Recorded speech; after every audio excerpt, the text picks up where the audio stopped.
안녕하세요. 네.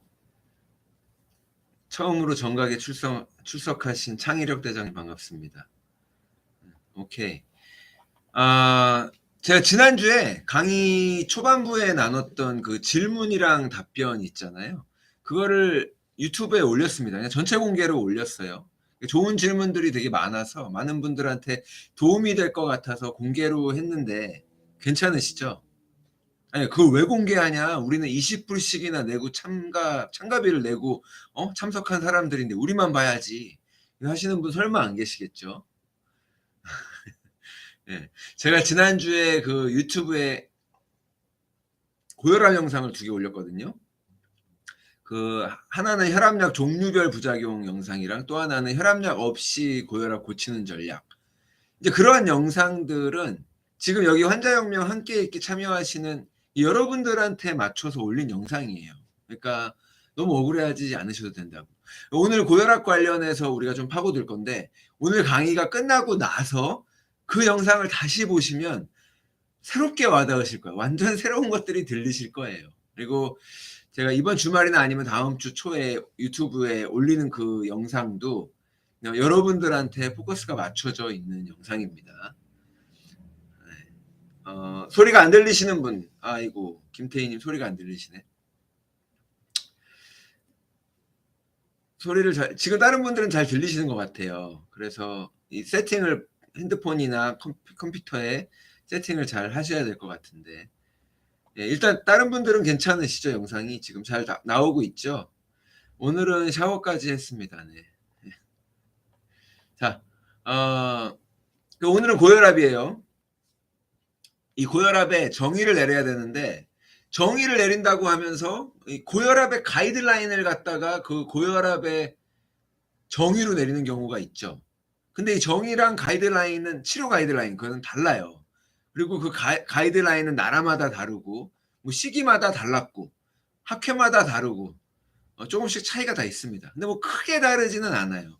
이 미국의 기준이 전 세계의 기준이고 또 그 미국의 기준은 제약회사의 기준이잖아요. 그러니까 더도 말고 덜도 말고 딱 그냥 제약회사가 정한 기준이에요. 그러니까 음모론적인 추측 이런 거 다 빼고 그 정상 혈압 120에 80 누가 정했냐? 그 15년 전에 130에 90이었던 거를 누가 120에 80으로 낮췄냐?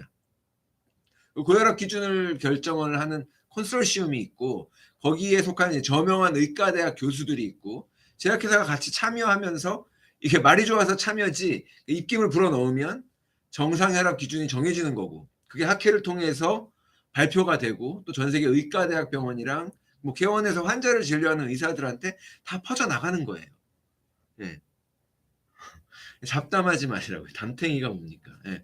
자, 그래서 만약에 내가 그냥 평범한 내과 의사고 고혈압 환자를 진료를 하는데 이 새로운 가이드라인이 나왔는데 그걸 무시하고 진료를 할 수가 없어요. 그러니까 심장마비, 뇌졸중의 원인이 이게 단순히 혈압이 높은 것만이 문제가 아니라 이 몸 전체의 만성 염증 때문이나 아니면 뭐 혈관의 염증 상태에 문제가 있다든가 인슐린 저항성 같은 원인이 또 따로 있다라는 생각이 들어도 그런 것들은 치료 가이드라인이 정해져 있지 않기 때문에 그 면허를 가지고 진료하는 의사는 혈압이 높으면 가이드라인을 준수해서 혈압약을 처방하는 게 그냥 본연의 업무인 거죠. 그 다른 짓을 하다가 의사가 다른 짓을 하다가 환자가 잘못되면 그 의사가 감당이 안 된단 말이에요. 뭐 내가 법의학을 동원해다가 사망 원인을 찾아낼 것도 아니고 학회를 열어서 토론회를 할 것도 아니니까 그냥 다 뒤집어 쓰는 겁니다. 의료위원회에 끌려가서 혼나고 뭐 심하면 면허 취소당하고 그런 거 다 떠나서 환자 보호자한테도 시달리죠. 그러니까는 이제 의사는 꼼짝달싹 못하는 처진 건데 이런 제도적인 것들이 문제가 아니라 근데 대부분의 의사들은 일단 고혈압 가이드라인 자체를 의심을 하지를 않아요. 절대선이라고 믿고 그 믿음이 태산보다 강합니다. 큽니다. 그런데 한 가지 이제 짚고 넘어가야 될 거는 그 정상 혈압을 120에 80으로 낮췄다 그랬잖아요. 왜 그랬겠어요? 누가 그래요? 뭐 그렇게 정하면 하루아침에 갑자기 고혈압 환자가 많이 늘어나서 혈압약을 많이 팔아먹을 수 있어서 그랬다. 네, 그건 아니에요. 네, 그렇게까지 나쁜 사람들 같지는 않고 그냥 이렇게 바꾸면 이렇게 120에 80으로 규정을 낮추면 혈압약을 먹어야 되는 환자가 더 늘어나서 매출에 도움이 되겠네. 혈압약이 많이 팔리겠네. 좋네. 잘 됐네. 라고 했을지는 모르겠어요. 두 번째 드는 생각이. 하지만 그것 때문은 아니고. 자, 근데 기본적으로 정상 혈압의 기준을 낮추게 된 이유는 물론 그 전에 130에 90을 타겟으로 해가지고 그 목표로 하니까 심장마비나 뇌졸중이 하나도 안 줄더라. 바꿔서 말하니까 이게 성적표가 너무 초라하다. 그래서 좀 더 빡세게 더 이게 머리를 싸매고 좀 더 빡세게 해보자. 뭔가 새로운 좀 더 엄격한 가이드라인이 필요하다. 그래서 찾아 나선 뭐 그런 면도 있었을 거고. 근데 그거보다 그냥 순수하게 가장 큰 이유는 통계예요. 통계. 그러니까 인과관계나 원인을 따지지 말고 그러니까 환자들 그냥 상관관계, 통계를 살펴보니까 그 Seventh Report of Joint National Committee 해가지고 뭐야 이렇게 말이 복잡한데 혈압약을 이렇게 전 국제적으로 이 혈압에 대해 전 세계 고혈압 환자들을 치료를 같이 하면서 예방을 하고 혈압을 예방하고 고혈압을 예방하고 치료하고 진료하고 하면서 나오는 그 통계들을 이렇게 모으는 건데 거기에 나온 리포트를 살펴보니까 115에 75를 기준으로 20mm 멀큐리씩 그러니까 20에 10 수축기 혈압은 20 이완기 혈압은 10 혈압이 두 개가 있잖아. 위에 거 아래 거. 그 숫자가 20, 10씩 이렇게 올라갈 때마다 심혈관 질환의 위험이 2배씩 뛰더라는 거예요. 그러니까 115일 때보다 20 그러니까 135가 고혈압 수축기 혈압이 135로 뛰면 2배로 늘어나고 135에서 또 20 더 뛰어서 155가 되면 4배로 늘어나고 155에서 175가 되면 8배로 심장마비나 뇌졸중 같은 위험이 늘어난다는 거예요. 그러니까 그 위험을 낮추기 위해서 통계적으로 그렇다. 그래서 그 타겟 목표 130에 90은 너무 느슨했다. 그래서 120에 그 115에 75에 가까운 120에 80으로 낮추는 건 충분히 이해가 되는 상황이죠. 그렇죠? 그리고 저는 120에 80이 아니라 115에 75 원래 그 115에 75 120에 80보다 더 낮게 목표로 잡으라고 말씀을 드려요. 더 낮게. 제가 그럴 줄 몰랐죠. 제가 더 악랄하죠. 설마 닥터조가 그럴 줄은 몰랐습니다. 그러니까 하실 필요는 없어요. 근데 잘 생각해 보세요. 이게 커트라인에 고숫자 넘어가면 이제 고혈압 전 단계 이렇게는 위험한데 커트라인에 간당간당 걸려 있어서 살면 그게 좋아요? 그게 정상이에요? 그게 마음이 편해요? 네, 여유롭게 통과를 해야 될 거 아니에요. 이게 당뇨도 마찬가지예요. 당뇨는 천천히 진행이 되는데 당뇨 환자가 되기까지 한 10년 걸리잖아요. 근데 당뇨 전 단계에서 이렇게 간당간당하고 있으면 내가 아직 당뇨 환자는 아니야 하면서 다행으로 여기는 분들도 계시긴 한데 저는 그게 다행이 아니라 아주 걱정인 거죠. 그러니까 훨씬 더 그 기준보다는 훨씬 낮아야 된다. 이거 이해되시죠? 그러니까 제가 문제를 근데 지적하는 거는 이런 것들을 지적했던 거예요. 뭐 예를 들어서 키가 큰 사람은 혈압이 원래 더 정상 혈압이 더 높고 키가 작은 사람보다 나이가 들수록 혈압이 더 올라가고 뭐 이런 개인적인 특성이나 차이 뭐 이런 병리학적인 문제가 아니라 정상적인 생리학적인 특성을 다 무시하고 일률적으로 120에 80을 기준으로 잡고 그거를 약물로 치료하는 그게 문제가 있다는 걸 지적한 거예요. 이해되시죠? 그리고 다른 건 뭐 다 무시하고 딱 혈압약, 처방약, 약물로만 120에 80만 나오면 의사도 안심하고 환자도 안심을 해요. 만사가 다 해결된 것처럼 여기는 거를 경계하라는 거죠. 하나도 안심되는 상황이 아니니까. 제가 언제 한 번이라도 여러분 혈압이 높아도 괜찮아요. 여러분은 환자가 아닙니다. 당신은 사랑받기 위해 태어난 사람. 뭐 이러면서 여러분들 위로했던 적 있냐고요. 없다고요. 저는 여러분들을 달래준 적이 없는데 위로받고 가시더라고요. 근데 제가 제일 무서워하는 댓글이 방송 잘 봤습니다. 앞으로 혈압약을 끊어야겠습니다. 끊지 마요. 그 얘기가 아닌데. 이해되셨죠? 누가 그러시더라고요. 제 얘기를 들으면 다 맞는 말인데 맞는 말 같은데 너무 찔린대요. 뼈 맞고 갑니다. 뭐 이런 댓글을 자주 보는데 뭐 카로니까 뼈 잘 때리긴 하겠죠. 아무튼 저는 여러분들 이렇게 뭐 혈압을 가지고 괜찮습니다. 140에 150 걱정 마 140에 뭐 120 걱정 마세요. 이런 적 없습니다. 약물로 컨트롤이 잘 되니까 '이게 이제 됐다.' 이게 아니라 그렇게 해서 정상 숫자가 나와 봤자 그 심혈관 질환이 하나도 예방이 안 되더라. 그 약 부작용은 그리고 어떡할 건데. 이런 메시지인 거예요. 이해되셨나요? 예, 가서 소문 내셔도 돼요. "야 닥터조 알고 봤더니 더 악질이더라. 혈압을 115에 75 까지 낮추래." 예. 자, 그래서 오늘은 이 고혈압에 대해서 알아볼 건데 이 일단 고혈압이라고 하는 그 질환 아니면은 증상에 대해서 혈압약이 신장을 지난 영상 보시면 나와요. 예. 그 고혈압이라고 하는 질환. 제가 이거 자꾸 보니까 집중이 안 되는데. 근데 궁금하긴 해요. 여러분들이 댓글 다는 게 또. 어쨌든 오늘은 고혈압에 대해서 알아볼 건데 이 고혈압이라고 하는 뭐 증상 뭐 치료 이런 거를 알아보기 전에 그냥 혈압이 뭔지 그걸 알아보면 좋겠죠. 혈압은 뭔데? 혈압이라고 하는 거는 우리가 말하는 혈압. 지금 병원에 갔더니 내 혈압이 130에 90이래. 그 숫자를 받아왔는데 그 혈압, 그 숫자 그거는 우리 동맥 혈관에 저항하는 압력을 측정한 거예요. 혈관이 받는 심장이 피를 뿜을 때, 내뿜을 때, 짜낼 때 혈관이 받는 압력. 그게 혈압이에요. 그래서 여기서 팔에서 이렇게 재죠. 팔에서 혈관에서 재는 거예요. 근데 심장에서 피를 몸으로 보내는 동맥이 있고 이제 다시 심장으로 피가 이렇게 돌아오는 정맥이 있는 거는 아시죠? 네. 근데 그중에 그 동맥에 걸리는 압력을 얘기하는 거예요. 그래서 혈압을 정의하는 공식이 있는데 제가 이걸 어저께 미리 이렇게 올려드렸는데 많이 안 보셨더라고요. 괜찮아요. 근데 자, 제가 적었습니다. 적어놓은 거. 혈압을 이게 지금 똑바로 보이죠? 오케이. 혈압을 정의하는 공식이 있는데 자, 맨 위에 거 보세요.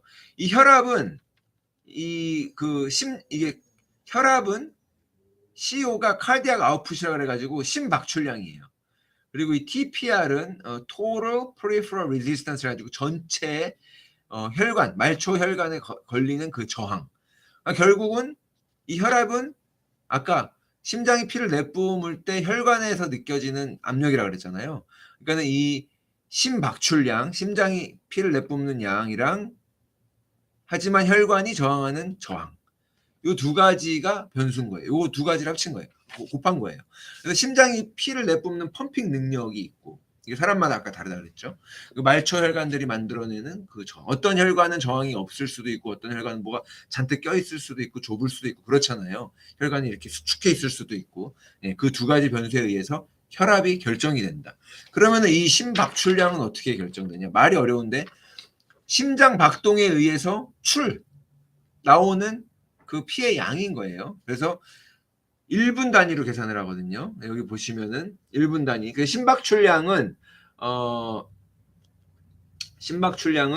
심동 박동수. 그냥 1분에 몇 분 뛴다. 심박수랑 스트로크 볼륨 한 번 짤 때 이렇게 한 번 짜내는 그 피의 양인 거죠. 그래서 이 단위를 보시게 되면 이 단위가 중요해서 적었는데 이 심박출량은 총 전체 밀리리터 분당 밀리리터로 밀리리터 per minute 해가지고 분당 밀리리터로 줬고요.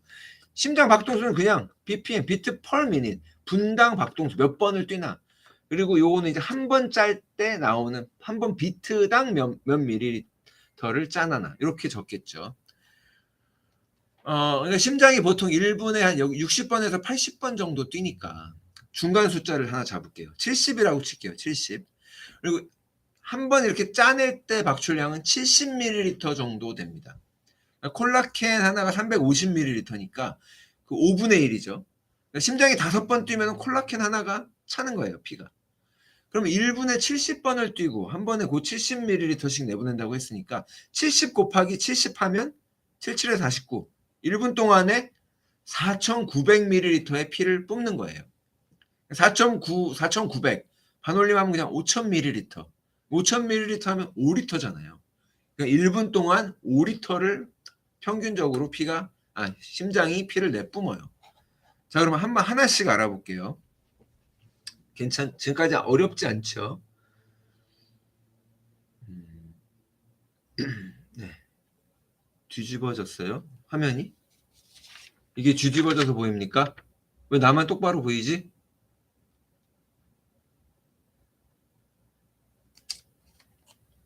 잠깐만요.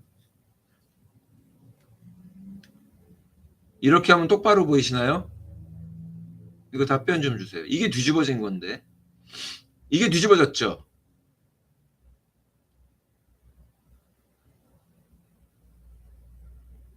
이게 원래로 지금 보이시나요? 오, 그렇구나. 오케이. 내가 그동안 거꾸로 했구나. 이제 정상인가요? 좋아요. 네, 오케이. 지금 잘 보이시죠, 그러면? 오케이, 감사합니다. 네. 네, 알았습니다. 예. 자, 그래서 하나씩 알아볼게요. 이 심장 박동수. 심장이 두근두근 빨리 뛰기도 하고 천천히 뛰기도 하고 할 거 아니에요. 그거를 결정짓는 변수들이 있을 거 아니에요. 그렇죠? 근데 일단 이 심장 박동수는 자율신경이 하는 일입니다. 자율신경. 내가 조절을 못 한다는 얘기예요. 심장아 나대지 마. 잠깐 뛰지 마. 못 하잖아요. 계속 뛴다고요. 그러니까 심장은 무조건 혼자 알아서 뛰는데 신경에 의해서.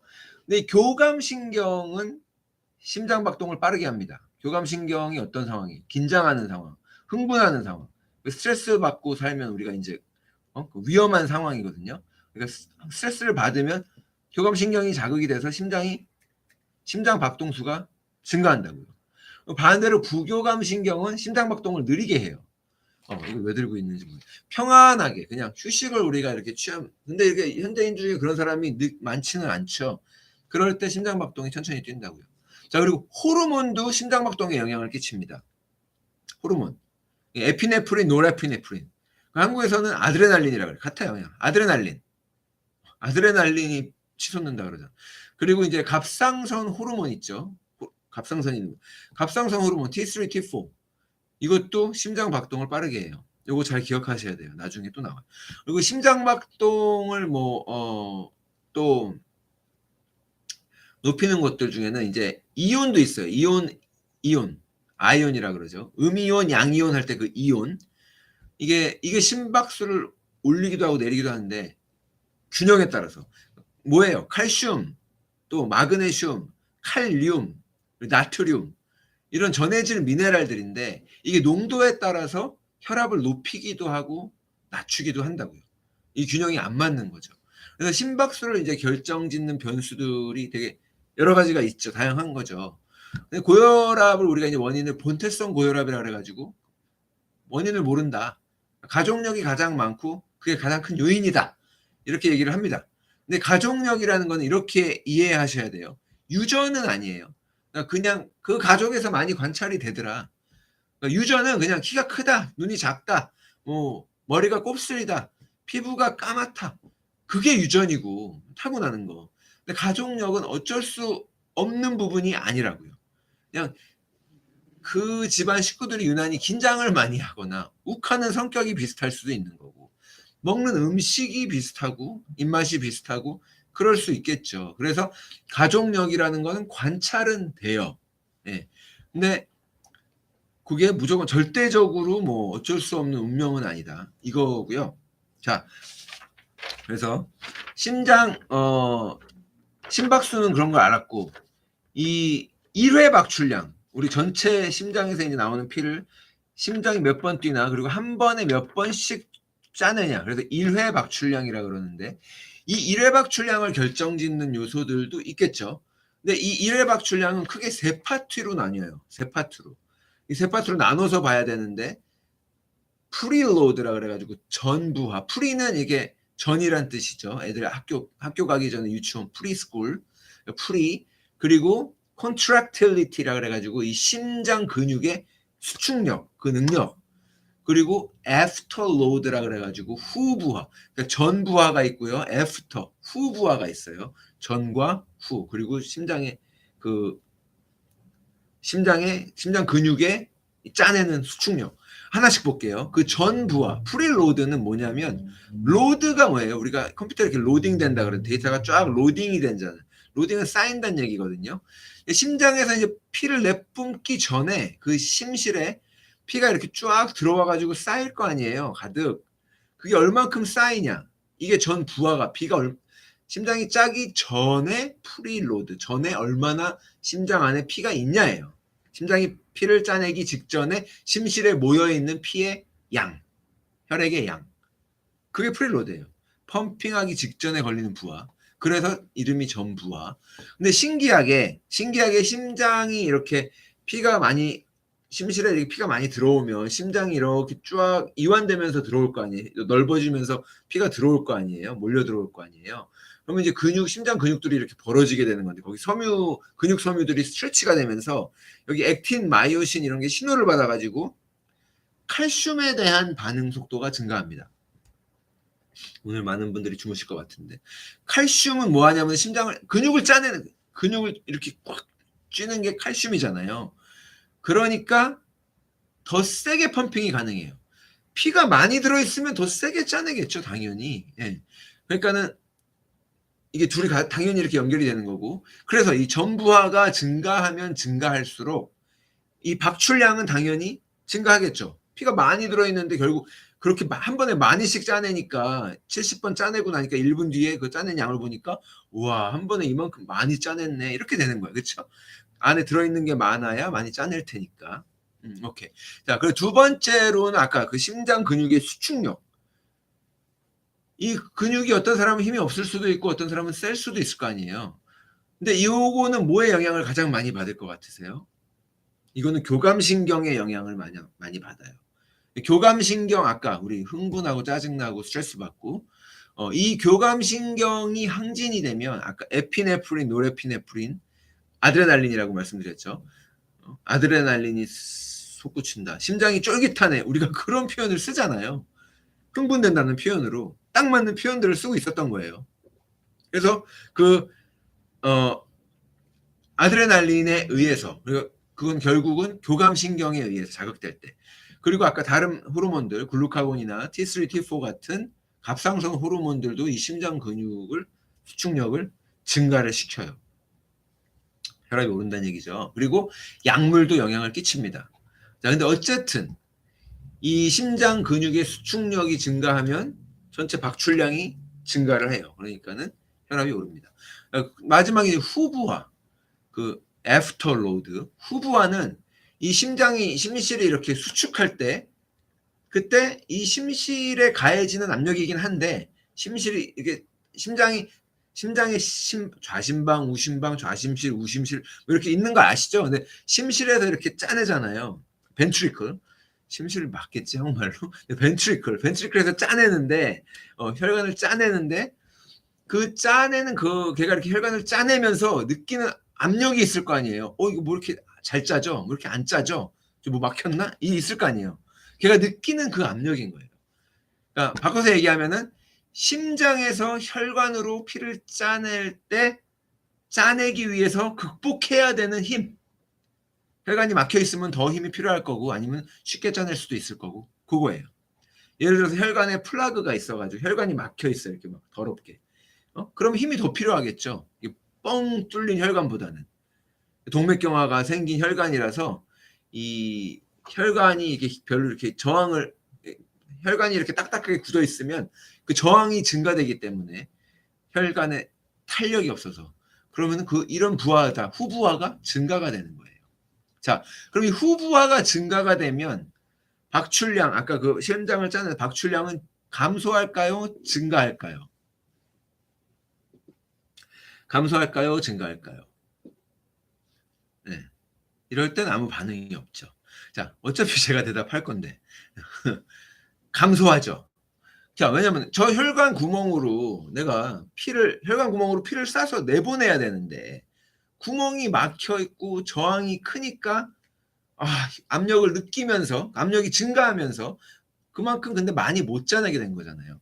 그러니까 박출량이 감소하는 거예요. 이해되셨나요? 이해 안 되신 분은 돌려보기 나중에. 근데 자, 이게 전부하가 증가하면 박출량이 증가되고 심장 근육의 수축력이 증가하면 박출량이 증가되고 근데 후부하가 증가되면 박출량은 감소되고. 이해되셨죠? 자, 그래서 이 심장 박출량, 이 심박출량, 이 심박출량이랑 심박출량 아까 우리 맨 처음에 혈압 그리고 심박출량, 혈압은 심박출량, 이 심박출량이랑 관련해서 공식을 또 하나를 우리가 봐야 돼요. 이 결국은 피가 흐르는 거에 대해서 우리가 흔히 말하는 혈액순환에 대해서 지금 얘기를 하고 있는 거거든요. 혈액순환, 플로우죠, 플로우. 이 혈액순환 플로우. 이 플로우는 단위가 이게 이거 보면은 세제곱센티미터 per minute이에요. 이것도 분당 볼륨. 근데 분당 볼륨 아까 이거 뭐 이게 세제곱센티미터 다른 말로 쓰면은 뭐예요? 밀리리터잖아요. 밀리리터당 1분당 짜내는 밀리리터. 얘랑 똑같아요. 심박출량이랑 똑같은 거예요. 사실은 같은 거예요. 결국은 얼만큼 짜내냐 이건데. 자, 그리고 이 피가 흐르는 또 이제 혈액순환을 보려면 피가 흐르는 속도도 중요하거든요. 속도. 이제 이 속도는 이 플로우 전체적으로 이제 심박출량 얼만큼 흐르는가, 피가 얼만큼 흐르는 거랑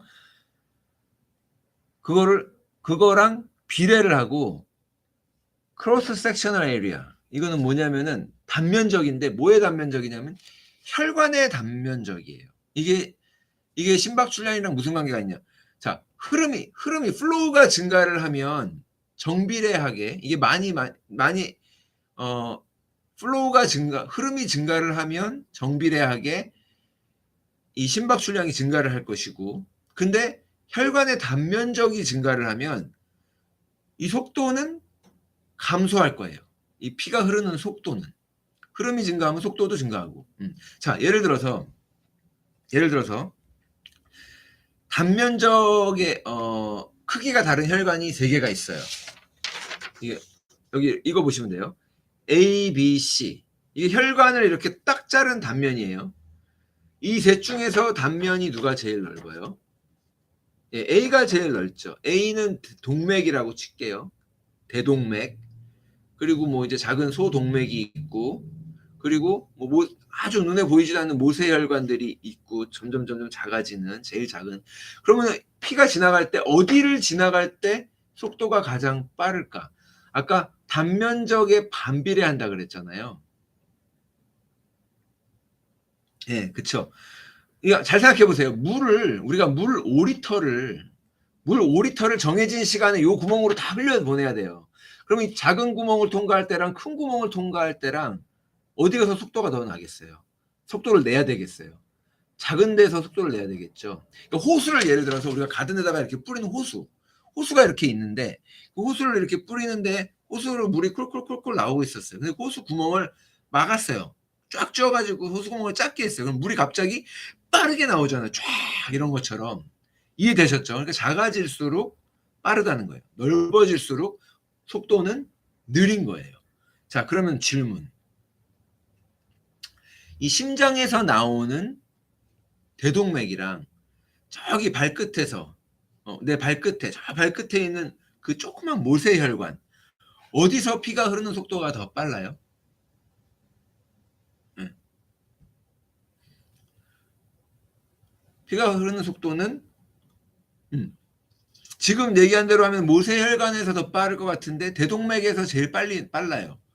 그리고 모세혈관에서는 제일 느려요. 왜 그러냐면 이게 전부 다 단면적을 전부 다 합쳐야 돼요.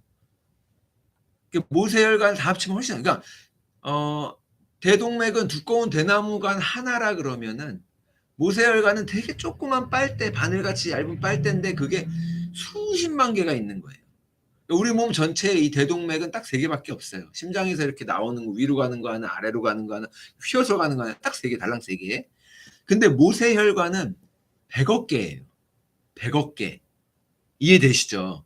그래서 단면적이 모세혈관이 더 넓은 거예요. 그러니까 모든 걸 다 합친 면적이. 그래서 모세혈관이 더 늘어나요. 더 느려요. 이 그래프를 볼게요. 여기 보면은 여기 이제 피가 여기서부터 나와가지고 이렇게 가는 건 심장에서 피가 나오면 제일 큰 대동맥으로 갔다가 그다음에 동맥으로 갔다가 그쵸? 동맥으로 갈라져서 이렇게 가죠. 그리고 동맥이 또 갈라져 가지고 세동맥, 작은 동맥들로 가고 그다음에 이제 모세혈관 그리고 모세혈관에서 이제 세포 여기서 이제 모세혈관에서 무슨 일이 모세혈관에서 일어나는 일은 모세혈관에서 산소랑 영양소를 공급하고 이산화탄소랑 노폐물을 다시 가지고 돌아오는 거죠. 그 세포 익스체인지가 일어나는 곳이에요. 교환. 세포 막교환. 그래서 이 모세혈관에서 그리고 다시 이제 정맥을 타고 이제 심장으로 돌아오는 건데 보니까 이 총 단면적은 보니까 이 대동맥보다 갈수록 동맥 점점 개수가 많아져서 수많은 하나씩 보면은 작지만 그 모두 합치니까 모세혈관이 훨씬 넓다는 거예요. 그래서 네, 와류 현상 좀 이따 설명할 거예요. 그래서 이 혈류 속도는 천천히 처음에는 대동맥에서 가장 빠르고 속도가 가장 빠르고 그 다음에 갈수록 점점점 느려져서 모세혈관에서 굉장히 느리게 하면서 다시 속도가 오르는데 많이 오르지는 않고 이게 그래프 잘못 그려 덜 오르고 다시 피부로 돌아오는 거예요. 이해되셨죠? 근데 이게 말이 되는 게 그 모세혈관이 있는 데서 산소랑 이산화탄소를 교환하고 노폐물과 영양소를 막 교환한다 그랬잖아요. 근데 거기서 엄청난 빠른 속도로 슝 하고 지나가면은 교환이 안 되겠죠. 그러니까 그 부분에서 천천히 흘러줘야 되는 게 맞는 거죠. 이해되셨죠? 자, 그래서 지금까지 우리가 이 혈압의 카디악 아웃풋, 심박출량에 대해서 알아봤어요. 자, 그래서 그 다음에 그러면 이 토럴 프리퍼럴 전체 말초 저항, 이 혈관에 걸리는 저항, 이 부분이 사실은 더 중요한데 이 저항은 어떻게 계산하냐? 아까 그 플로우 여기도 안 적었구나 내가. 저항은 어떻게 계산을 하냐? 저항은 이 혈관이 막혀 있던 휘어 있던 뭐 문제가 생겼던 좁아져 있던 혈관이 가지고 있는 그 프레셔랑 그 저항이 있잖아요. 그 저항이랑 그 저항을 이겨내게는 프레셔가 있으니까 그 프레셔 나누기 저항이에요. 프레셔 압력 나누기 저항. 그러니까 이렇게 쓸 수도 있어요. 이 포이사르 이퀘이션이라 그래가지고 이거는 이 심장 저항을 결정짓는 공식이에요. 여기 보면 8이고요. 이건 n이에요. n 알파벳 n 그리고 l 리터 l 그리고 파이 그리고 r 4제곱 r은 아시죠? 그 레디우스 반지름. 자, 여기 하나씩 여기서 이게 8은 뭐냐면요. 그냥 8은 8배라는 뜻이고 이 n은 비스커시티라 그래요. 비스커시티 점도. 그리고 l은 랭스예요. 길이. 혈관 길이를 얘기해요. 이거 레디우스는 혈관의 반지름. 예. 하나씩 볼게요. 이 점성이 올라가면 혈액의 점성. 혈액이 왜 맑을 수도 있고 끈끈할 수도 있잖아요. 기름이 미끌미끌할 수도 있고 점성이 높은 것도 있고 점성이 없이 거의 맑은 물 같은 것 수도 있고 이 점성이 올라가면은 저항은 당연히 올라가겠죠. 정비례하는 거예요. 그리고 혈관 길이가 길어지면 어떻겠어요? 혈관 길이가 길어지면 그것도 저항이 올라가겠죠. 근데 혈관의 그 반지름이 커지면 혈관이 크면 저항이 없죠. 그리고 반비례하죠. 근데 이 점성 하나씩 볼게요. 점성을 증가시키는 게 뭐가 있냐고. 점성. 적혈구가 증가하는 병이 있어요. 그냥 적혈구 증가증. 적혈구가 증가하면 혈액에 적혈구가 많아지니까 마찰이 증가할 거 아니에요. 그러니까 점성이 증가하죠. 그리고 그 인슐린 저항성도 점성을 증가시켜요. 제가 맨날 얘기하는 거.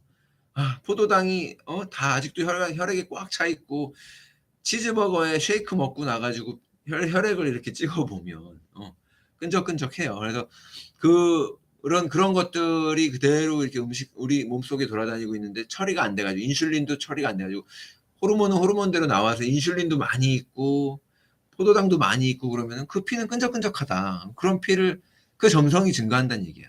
그쵸? 그리고 또 탈수 현상이 있을 수 있어요. 탈수 현상. 그러니까 탈수 현상이 되면 수분이 줄어드니까 혈관 내에 있는 그 혈액도 그 혈액의 물의 양도 감소가 된다고요. 그럼 상대적으로 비율적으로 점성이 증가하는 거예요. 끈적끈적해지는 거예요.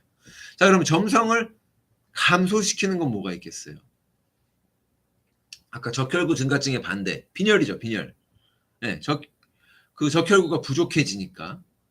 그러면, 적혈구, 그러면은 점성이 낮아지니까, 혈액순환이 잘 되겠네. 이게 좋을까요? 네, 좋은 건 아니죠. 네. 왜냐면은, 그 적혈구가 하는 일이 산소 공급하고 이산화탄소 내려오고 하는 건데, 그런 세포에서 막교환이 잘 안 일어나니까, 기운 없고 어지럽고 이렇죠. 좋을 리는 없죠. 자, 또 이게 아까 그다음에 혈관 길이 두 번째. 여기 혈관 길이를 증가시키는 요인은 뭐가 있을까? 비만이 있죠. 살이 찌면 혈관이 더 필요하니까 혈관 길이가 더 많이 필요하다고요. 1파운드 찔 때마다 2마일이 더 필요. 아까 그 모세혈관이 100억 개가 있으니까 그렇게. 그러니까 살찌면 혈압이 당연히 높아지는 거예요. 그래서 살 빼라고 하죠. 고혈압 환자들한테 의사들이 제일 먼저 하는 말이 살 빼야 된다. 살쪘으면. 그리고 두 번째로 또 혈관의 길이를 증가시키는 요인은 신장이죠. 신장. 키가 크면 이것도 뭐 살찐 거랑 마찬가지로 키 크면 정상혈압이 좀 높을 수 있어요. 근데 이거 비만이랑 다르게 대사적으로 갑자기 이렇게 찐 게 아니라 원래 쳤으니까 생리학적으로 성장하면서 어느 정도까지는 우리 몸이 잘 맞춘다고요. 그래서 이런 경우에 혈압이 높다고 해서 걱정할 일이 아닌 거죠. 이해되셨죠? 그리고 혈관 길이를 그럼 거꾸로 이제 감소시키는 요인도 있을 거 아니에요. 위랑 반대죠. 키가 작거나 말랐거나. 그래서 저혈압 환자들 보면은 대부분이 좀 키가 작고 마르신 분들이 많아요. 이해되셨죠? 자, 그리고 이 혈관의 이제 반지름. 혈관의 반지름은 반비례한다 그랬잖아요. 이게 혈관 반지름이 커지면 커질수록 저항이 감소를 하니까, 저항 없이 쑥 지나가니까 이 혈관의 반지름을 감소시키는 요인은 뭐가 있을까? 이게 베소 컨스트릭션이라 그래가지고 혈관 수축이 있습니다. 이거는 정상적인 병이 아니라 정상적인 생리 현상이에요. 우리 교감신경이 주로 항진될 때 일어나는 현상이죠. 병적으로 감소되는 경우도 있어요. 아까 플라그, 콜레스테롤 같은 게 혈관에 껴서 혈관 구멍이 좁아져 있다. 이 얘기 들어보셨잖아요. 그런 경우가 있을 수 있는 거죠. 혈압이 올라가겠죠. 자, 근데 이 세 가지 중에 뭐 혈관의 길이도 중요하고 혈관의 반지름도 중요하고 다 중요해요. 피의 그 점성도 중요한데 혈관의 반지름이 제일 중요해요. 제일 중요한 변수인데, 그러니까 뭐 콜레스테롤 가지고 병원에서 콜레스테롤 빨리 약 먹어라 이렇게 하는 거예요. 그 반지름이 제일 중요한 이유는 여기 공식에 보시면 4제곱이잖아요. 4제곱, 4제곱. 네, 그렇기 때문에 제일 혈관이 막히지 않고 건강한 혈관 상태를 유지하는 거는 아주 중요합니다. 그리고 이 피가 혈관을 이렇게 지나갈 때 두 종류의 플로우가 있어요. 이게 라미널 플로우라 그래가지고 규칙적으로 그냥 흐름이 있고, 터뷸런트 플로우라 가지고 난류. 아까 난류에 대해서 얘기해달라고 하셨는데, 난류. 이 라미널 플로우는요, 그냥 이 동그란 혈관을 타고 피가 이렇게 흘러가는 정상적인 플로우예요. 정상적인 모든 사람은 이렇게 피가 흘러가죠. 근데 혈관을 통과할 때 이 가운데 부분은 좀 이렇게 빠르게 지나가고, 이게 물리적으로 혈관 벽 쪽은 약간 양쪽 벽 쪽은 좀 느리게 흘러갑니다. 당연하죠. 여기 혈관 벽에 마찰이 생기니까 그러는 거예요.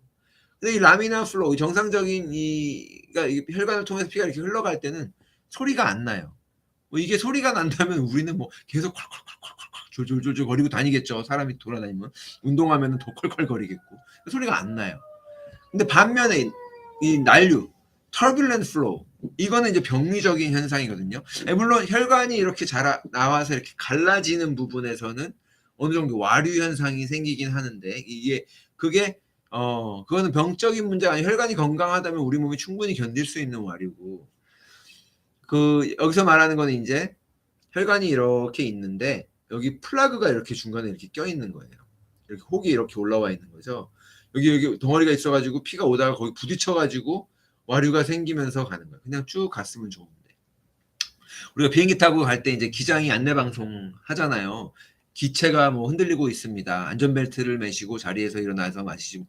영어로도 안내 방송을 해요. 근데 잘 들어보시면 뭐 ladies and gentlemen, 뭐 we are going through the turbulence라고 얘기를 해요. turbulence. 비행기가 지금 난기류를 지나가고 있다는 거죠. 이게 대기권 공기에도 난류가 생기는 거고, 이 강이나 강바닥에도 난류가 생기니까 혈관에 이 피가 지나다니는 혈관 안에 흐르는 곳이니까 여기도 난류는 생기는 거예요. 근데 깨끗한 혈관에서는 별로 안 생겨요. 네, 그럼 어떤 혈관에 생기냐? 아까 혈관에 플러그가 껴 있어서 갑자기 혈관이 좁아지는 부분들이 있는 그런 데서 그 저항이 올라간다는 얘기예요. 그러면 그 혈관 벽도 압력을 막 더 받겠죠. 난류가 와서 때리니까. 안 그래도 근데 혈관 벽이 건강하지 않아서 거기 플러그가 낀 건데 건강했던 혈관이 끼지 않는. 근데 혈관 벽에 문제가 생기고 염증이 있고 이러니까 플러그가 생긴 건데 거기에 난류가 또 생겨가지고 막 때리니까 압력을 더 받고 그러니까 혈관 건강 상태는 계속 나빠지겠죠. 그러니까 저항이 점점 올라가니까 당연히 혈압이 올라갑니다. 이게 근데 악순환의 고리에 빠지는 거예요. 그러니까 고혈압은 못 고친다. 병원에서 대부분의 의사들이 그냥 나아지지 않는다고 보는 거예요. 그리고 우리가 당뇨, 콜레스테롤, 고혈압은 다 얘기할 거겠지만 고혈압이 제일 어려워요. 그래서 고혈압 고치기가 제일 어렵다고요. 혈관 상태, 건강 상태가 이렇게 온전하지 않고 문제가 생겼다 그러면은 더 어려워지는 거예요. 이 터뷸런스 플로우는요, 이 난류, 와류, 이거는 소리를 내요. 예. 이 심실에서 대동맥으로 피를 이렇게 내보낼 때, 그 밸브를 건드리면서 난류가 생기니까 소리가 나는데, 그 정상적인 난류예요. 그건 정상적인, 피지올로지컬, 정상적으로. 그 소리를 들으면서 혈압을 재는 거거든요. 이렇게 혈압 잴 때, 혈압 툭툭툭툭툭툭 점점 작아지면서 높은 혈압, 낮은 혈압, 고안에서 재는 건데, 근데 이제 뭐 아까 말씀드린 혈관에 플러그가 생겨서 병리학적인 난류, 병적으로 문제가 생긴 병리학적인 난류, 거기서 소리가 나는 거는 문제가 있는 거죠. 근데 경동맥 같은 데 이제 많이 생기는데, 그래서 청진기로 이렇게 들으면은 소리가 들려요. 브루시나 뭐라 그래가지고 소리를 거기서 그 심장내과 선생님들은 그거를 듣는 거죠. 이해되셨죠? 그래서 정리를 좀 해보면 간단하게 어렵지 않아요. 예, 다시 보면 되게 쉬울 거예요. 자, 반지름을 높이는 방법. 좀 있다. 자, 혈압은 심장에서 짜내는 피의 양이랑 혈관에서 만들어지는 저항이라 그랬. 저항의 합이라 그랬. 아니, 곱하기라 그랬잖아요. 그러니까 혈액이 혈관은 벽에 부딪히는 힘. 근데 그 심장에서 가까운 제일 큰 동맥에서는 혈압이 제일 높고 모세혈관에서는 혈압은 낮아요. 근데 속도는 거꾸로 여기가 제일 빠르고 모세혈관이 속도는 제일 느리죠. 그리고 이제 물론 피가 돌아오는 그 정맥에서 혈압이 제일 낮죠. 근데 그 정맥은 오늘 얘기 빼고. 자, 이 혈류 속도는 그리고 그 혈관의 단면적 동그라미 크기, 이 단면적에 의해서 결정이 되는데 대동맥에서 가장 빠르고 모세혈관에서 가장 느리다. 이 혈압에 영향을 주는 세 개의 요소가 있는데 심장 박출량, 피를 얼마나 뽑냐. 그리고 그런데 그 혈관이 가지고 있는 저항, 쉽게 아니면 어렵게 그 상황, 그 저항. 그리고 이 전체적인 이거 전체적인 블러드 볼륨. 내 혈액의 양이 많을 수도 있고 적을 수도 항상 바뀌거든요. 그 전체적인 양이 많으면 압력이 세겠죠. 풍선이 부풀듯이 전체적인 양이 주면 혈압이 죽고. 자, 그 세 가지가 이제 가장 큰 혈압에 영향을 끼치는 세 가지 요소인데, 변수들인데, 이 심장 박출량이 증가하면 혈압은 높아져요. 심장 박출량은 혈압수랑 1분에 몇 분 뛰나, 그리고 한 번에 몇 분씩 내뿜나, 아까 70 곱하기 70, 4,900ml, 1분 동안. 그거를 이제 곱한 게 심박출량인데, 이 심박수의 그 심박수, 몇 번을 뛰나에 영향을 주는 건 교감신경, 스트레스가 제일 크고, 그리고 호르몬, 갑상선 호르몬, 에피네프린 같은 교감신경 호르몬, 스트레스 호르몬, 그리고 전해질, 미네랄 같은 것들이 영향을 끼친다. 그리고 그 일의 박출량, 한 번에 이렇게 짜내는 그 양도, 그 박출량에 영향을 주는 것도 에피네프린, 아까 아드레날린, 똑같이 호르몬들, 스트레스죠. 그리고 T3, T4 같은 갑상선 호르몬, 글루카곤 이런 호르몬들. 그리고 전해질 불균형도 심장 근육의 수축에 영향을 줘서 그 짜내는 양을 바꾼다는 거. 이 세 가지가 제일 큰 거예요. 그냥 말초 저항이 증가를 하면 혈관에서 혈관이 이렇게 피를 잘 못 돌게 만들고 혈관의 압력이 증가를 하면, 저항이 증가를 하면 당연히 혈압은 증가를 할 건데, 그 혈관의 저항을 결정짓는 세 가지 또 변수는 혈액의 점도, 얼마나 혈액이 끈끈하냐, 묽으냐, 아니면 그리고 혈관의 길이, 또 혈관의 단면의 직경, 반비례. 여기 반비례한다고 그랬죠. 4제곱으로. 자, 그런 거예요. 그리고 이 혈액량, 아까 잠깐 했는데, 혈액량, 이 블러드 볼륨 전체 혈액량이 증가하면 혈압이 올라간다고요.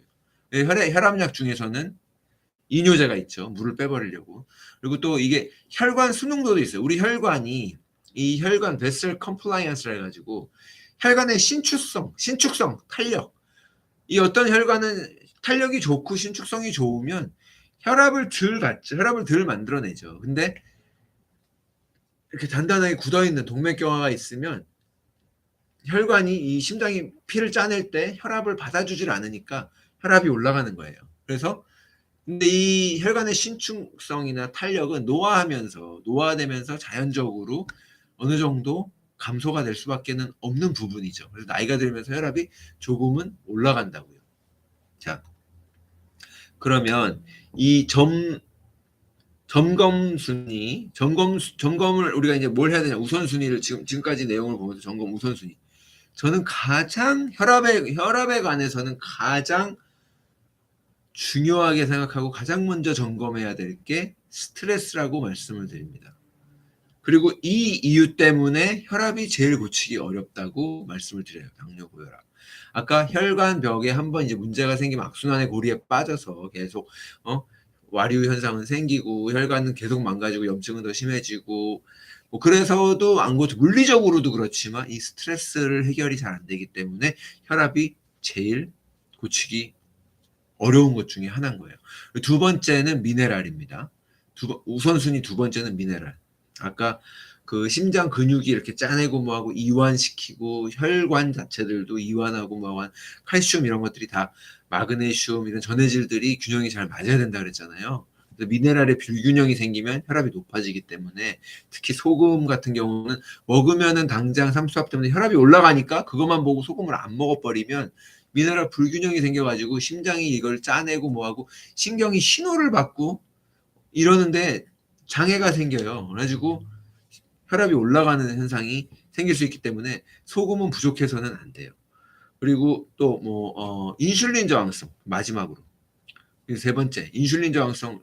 제가 늘 강조드리는 거지만 지난 시간에도 얘기 많이 했지만 인슐린 저항성이 해결이 되지 않고 계속 음식을 먹어가지고 내 몸에 인슐린이 많이 나오게끔 만들고 끊임없이 일하게 만들고 혈관 안에 뭐가 계속 이렇게 있게 만들면 혈압이 좋아질 일이 뭐 있겠어요. 당뇨도 마찬가지고 콜레스테롤 다 올라가지만 살도 찔 거지만 혈압도 안 된다는 거예요. 이해되셨죠? 자, 그리고 영양제에 대해서 이제 얘기할 건데, 고혈압을 치료할 때 영양제, 기능의학적인 처방이기도 하죠. 근데 교과서마다 이건 좀 다르고 병원마다 다르고, 저도 프로토콜이 달라요. 사람마다 다를 거고. 근데 이 보충제를 이제 처방을 하는 목적이 여러 가지가 있죠. 같은 고혈압이라고 하더라도 혈압 자체를 그냥 낮추려고 하는 영양소들도 있는 거고, 이 혈관의 산화 손상을 낮춰서 그 염증을 낮추면 심장마비나 뇌졸중을 이제 획기적으로 예방을 할 수가 있으니까, 결국 우리가 고혈압약 먹는 이유도 심장마비나 뇌졸중 나중에 안 오려고 먹는 거니까, 그와 마찬가지로 혈관의 산화 손상을 낮춰서 염증 상태를 낮추려고 하는 영양제들도 있는 건데, 이게 둘 다 중요하거든요. 근데 궁극적으로 두 번째가 더 중요하다고 할 수 있는데, 저는 그렇게 생각해요. 근데 혈압이 이게 운동할 때 잠깐 높은 게 아니라 하루 종일 높으면 아까 그 와류 현상도 말씀드린 것처럼 혈관 벽에 이게 파람잘 날이 없는 것처럼 이게 너무 상처를 입게 되니까 혈관에, 그리고 염증이 더 빨리 생기게 되니까 이게 나아질 리가 없고 혈관이 낮아질, 혈압이 알아서 낮아질 리가 없겠죠. 그래서 결국은 둘 다 중요하긴 한데, 자 하나씩 볼게요. 먼저 혈압을 낮추는 영양소들, 이 혈압 약과는 다른 방법으로 혈압을 낮추는 영양소들. 혈압을 낮추는 방법이 또 두 가지가 있어요.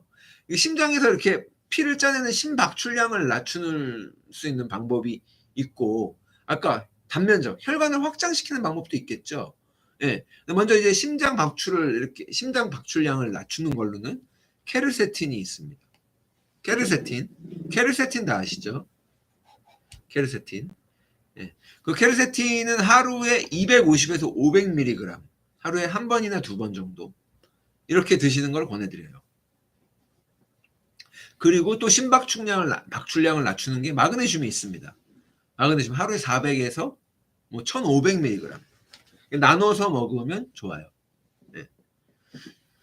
자, 그리고 이제 혈관을 이렇게 확장시켜서 혈압을 낮게 내려주는 것들이 있는데, 대표적인 게 아르기닌이 있습니다. 아르기닌 많이 들어보셨죠? 알지닌, L-아르기닌, 아르기닌산, 아르기닌. 근데 1500 하루에 1500에서 뭐 3000ml 정도를 처방을 해요. 3번 먹으라고 처방해요. 근데 이제 시트룰린이랑 타우린을 추가하면 좋은데, 닥터 울프슨 같은 경우는 이거 닥터 울프슨이 심장내과 전문이잖아요. 근데 얘는 베셀 서포트라고 하는 제품이에요. 혈관을 서포트해주는 제품인데, 여기에 주성분이 아르기닌이고요. 그리고 시트룰린이랑 타우린이 첨가가 돼 있어요. 그래서 혈압을 낮추는 효과가 있습니다. 그리고 또 혈관을 확장을 해서 혈압을 내릴 수 있는 것 중에 멜라토닌이 있어요. 이 멜라토닌은 뭐 잠자는 것만 다들 생각하시는데, 멜라토닌은 면역력에도 도움이 되고 하는 일들이 되게 많은데, 이 혈관을 확장시켜 가지고 안정감을 또 주고 혈압을 낮추는 효과도 있어요. 그래서 이거 보통 잠자기 전, 낮에 먹으면 졸려버리니까 잠자기 전에 먹으라 그러죠. 2mg 정도를 잠자기 전에 처방을 하는데, 의존성 생기는 거 아니냐? 아니야, 이거는 전혀 그렇지 않아요. 멜라토닌 맨날 먹으면 우리 몸에서 안 만들지 않냐? 그렇지 않아요. 밤에 어두워지면 만들어집니다. 그래서 이게 2mg이 부담스럽다.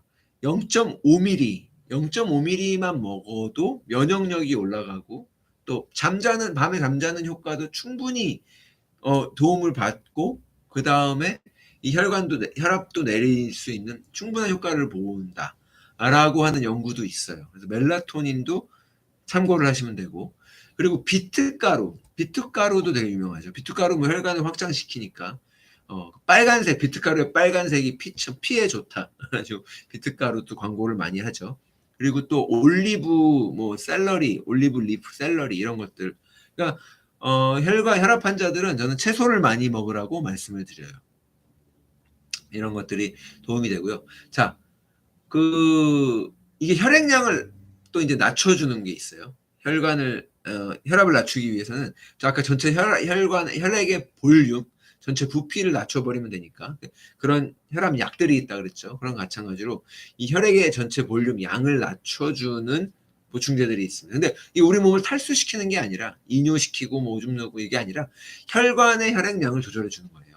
근데 이거는 원래 근육이서 하는 일이잖아요. 칼륨, 포타슘이라고 그러죠. 포타슘, 칼륨, 이거를 하루에 그냥 100mg 이상, 그리고 칼슘은 1000mg 정도 이상일 필요 없고 그냥 그 정도. 칼슘 그 정도. 근데 칼슘 뭐 보충을 굳이 안 하더라도 채소를 많이 먹으면 충분히 보충이 되고 잘 먹을 수는 있는데, 이 칼슘이 이제 먹어서만 중요한 게 아니라 우리 몸에서 활용이 잘 돼야 되니까 비타민 D나 비타민 K도 중요합니다. 그래서 비타민 D랑 비타민 K가 혈압을 낮춰요. 이 칼슘의 활용도를 높이기 때문에. 이 칼슘이 그냥 우리 몸에서 뼈에 들어가 있고, 이게 근육을 이렇게 움츠릴 때 사용이 되고, 필요한 데서 딱 사용이 되고, 나머지는 뼈에 가 있고 이빨에 들어가 있고 이래야 되는데, 그렇지 않고 남아돌면은 연조직에 가서 박히거든요. 그럼 연조직 중에는 혈관도 있단 말이에요. 혈관에 박히니까 동맥경화가 생기죠. 그래서 칼슘제 많이 먹으면 동맥경화 생긴다, 이런 말이 나오는 거잖아요. 그래서 그 칼슘을 안에서 우리 몸에서 잘 이렇게 조절을 할 수 있게 해주는 마그네슘 아까, 그리고 비타민 D, 비타민 K2 이런 것들이 중요합니다. 자, 그리고 우리 이거는 이제 혈관벽이나 아니면 심장의 그 세포들을 보호를 해서 아까 염증을 낮춰줘서 우리가 심장마비나 뇌졸중에 걸리지 않게끔, 궁극적으로 그 합병증이 생기지 않게끔 예방을 해줄 수 있는 그런 항산화제 성분들도 있어요. 고혈압 환자들한테 처방이 되는 대표적인 게 코큐텐이죠. 코큐텐은 보통 50에서 300mg 정도, 300mg 정도 하루에 유비퀴놀 형태로 먹으라 그러죠. 유비퀴놀 형태로. 이거 잘 모르시겠는 분들은 닥터조의 건강이야기 카페에 와가지고 질문하시면 거기 다 있어요. 제가 영상도 다 있고 다 있는 내용들이 다 올라와 있기 때문에 이제 코큐텐 유비퀴놀 형태로 하루에 50에서 300mg을 처방을 해요. 그리고 비타민 C죠. 뭐든지 조직하면 비타민 C예요. 피부가 됐든 혈관이 됐든 다 똑같은 조직이기 때문에 이 콜라겐이 이렇게 콜라겐을 이렇게 딱 붙들고 있는 그런 것들이 이렇게 균열이 되면서 늘어지면서 우리가 피부가 늘어나는 거, 나이 들면 주름 생기고 이러는 거거든요. 그래서 혈관도 같이 똑같이 피부처럼 늙는다고요. 나이가 들면 혈관이 늙고 나이가 노화가 되기 때문에 혈압이 올라간다고 말씀드렸잖아요. 근데 이런 조직들을 단단하게 이렇게 잡아주는 게 콜라겐이지만 콜라겐을 붙여주는 접착제 역할을 하는 게 비타민 C라고요. 비타민 C가 없으면 조직이 많이 균열이 생깁니다. 그래서 이 비타민 C가 되게 중요한 거고요. 비타민 C 1000mg에서 2000mg 고용량 안 하셔도 되고, 그냥 사실 부족하지 않으면 되는데, 옛날에 비타민 C의 일일 권장량 100mg이잖아요. 100만 먹으면 되는데 비타민 C 100mg 보신 적 없죠? 하나 사도 500mg 아니면 다 1000mg 이상씩은 먹게끔 하잖아요. 비타민 알약 하나에 1000mg. 근데 그 100mg은 이제 궤혈병 걸려서 죽는 거를 예방하는 정도인 거고, 실질적으로 1000mg 이상 먹어줘야 건강에 어느 정도 좀 건강하게 살 수 있다, 활력 있게 살 수 있다, 항산화 효과를 기대할 수 있다, 이런 거거든요. 그래서 비타민 C가 중요하고, 또 중요한 건 정말 중요한 오메가3도 1000mg 이상. 근데 그 EPA, DHA 막 있잖아요. 그냥 복잡하시면 그냥 반반씩 EPA 그냥 500mg 이상. EPA가 중요한데 EPA 500mg 이상, 600mg 이 정도 들어있는 걸로 해가지고 오메가3도 먹어주시는 게 좋아요. 그리고 또 커큐민, 강황, 카레 많이 드시면 되고, 리코펜, 그 토마토에 들어있는 리코펜, 그 토마토를 빨갛게 만드는 리코펜 성분이 심혈관 질환을 낮춰준다고 하는 뉴스 많이 보셨잖아요. 네, 그 리코펜. 그렇습니다. 이런 것은 항산화제들 중에 심장을 보호하는 거기 때문에 더 있죠. 근데 그나마 기능의학 병원에서 아니면 제가 배울 때 좀 이렇게 많이 근거가 좀 있는 것들, 논문적인 근거나 연구가 좀 있는 것들 위주로 말씀드리는 거예요. 그리고 이제 그 밖에 혈압을 또 이렇게 낮추고 고혈압 환자들한테 좋은 게 마늘이 있습니다. 마늘 하루에 한 알. 요 한 알이 아니에요. 이게 몇 개 이렇게 덩어리 귤처럼 이렇게 모여 있는 그 한 알. 4000mg 정도인데, 마늘을 액기스로 드실 경우에는 요 조그만 한 알이 맞나 보다. 4000mg. 근데 마늘을 액기스로 드실 경우에는 500mg 정도짜리 이렇게 알약으로 나온 것들이 있어요. 보충제로. 그런 거 드셔도 되는데 저는 그거 굳이 그럴 필요 없이 그냥 마늘 먹는 게 낫다. 그게 낫고, 이게 마늘이 정확한 기전은 잘 모르는데 혈압도 낮춰주는데 정력에 좋다고 왜 스님들이 마늘 먹지 말라 그러잖아요. 그거 보면은 혈관을 확장시키겠죠. 그렇죠? 네, 그럴 것 같아요. 자, 그리고 또 카르니틴은요, 미토콘드리아를 생성을 시키거든요. 세포를 건강하게 유지를 하기 때문에 혈압이나 혈관 이런 것들 다. 그래서 고혈압 환자는 카르니틴도 처방을 해요. 1200mg 정도 하루에 먹으라 그러고. 네. 그리고 6쪽인가요? 오케이, 땡큐. 네. 그리고 또 태아닌. 그 L테아닌은 하루에 200mg 정도. L테아닌은 스트레스 완화에 좋죠. 제가 옛날에 유튜브에 L테아닌 커피, 태아닌 커피에 대해서 커피에다 저탄고지 하시는 분들 방탄커피 맨날 버터 타서 드시고 이러는데 태아닌을 타서 먹는 것도 한번 해보시라 이렇게 얘기했던 적이 있는데 이 L태아닌이 스트레스를 완화시키기 때문에 아까 스트레스 뭐예요? 교감신경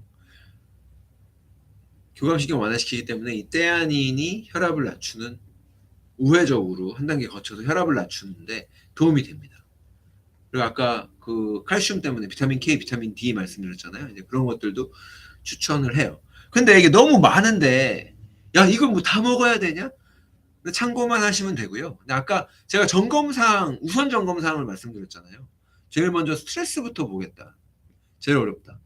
미네랄, 전해질 불균형이 있거나 부족하지 않은지 확인을 하고 인슐린 저항성, 이 점성이나 이런 것들 때문에 인슐린 저항성, 혈관이 깨끗한지 보시라고 말씀드렸죠. 그것들이 먼저예요. 그리고 먼저고. 근데 내가 이제 고혈압을 본격적으로 고쳐보겠다. 응? 이 정도 보충제가 그렇게 많은 것도 아니에요, 사실은. 그래서 한번 시도해 보실 만하다. 물론 다른 생활 습관들 다 하셔야 되는 거죠. 자, 이제 마지막으로 질문 하나 드릴게요. 술은 고혈압에 도움이 될까 안 될까? 원래 술 담배 하지 말라 그러잖아요. 담배는 당연히 그렇고 술은 고혈압에 도움이 될까 안 될까? 네, 이 술은 혈관을 확장을 하는데 술이 혈관을 확장을 시키니까 도움이 될 것 같잖아요, 그렇죠?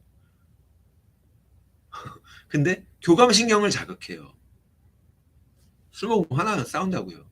교감신경을 자극해서 결국은 고혈압에는 도움이 안 돼요. 그리고 이거 그 술 먹으면 잠자는데 도움이 될까 안 되는 게 똑같은 얘기예요. 마찬가지 잠도 마찬가지예요. 술 먹으면 잠드는데 도움이 돼요. 잠들어요. 근데 몸이 탈수가 되고 이게 숙면을 방해해요. 자꾸 깨고 그래서 깊은 편안한 잠을 못 자기 때문에 결국 수면에 안 좋은 거예요. 이해되셨죠? 이게 수술을 하고 뭐 큰 수술 말고 작은 수술 뭐 쌍꺼풀을 했다. 뭐 작은 시술을 조금 했다. 병원에서 수술을 하고 병원에서 술 마시지 말라 그러잖아요. 혈관이 확장돼서 이제 염증 생길까 봐.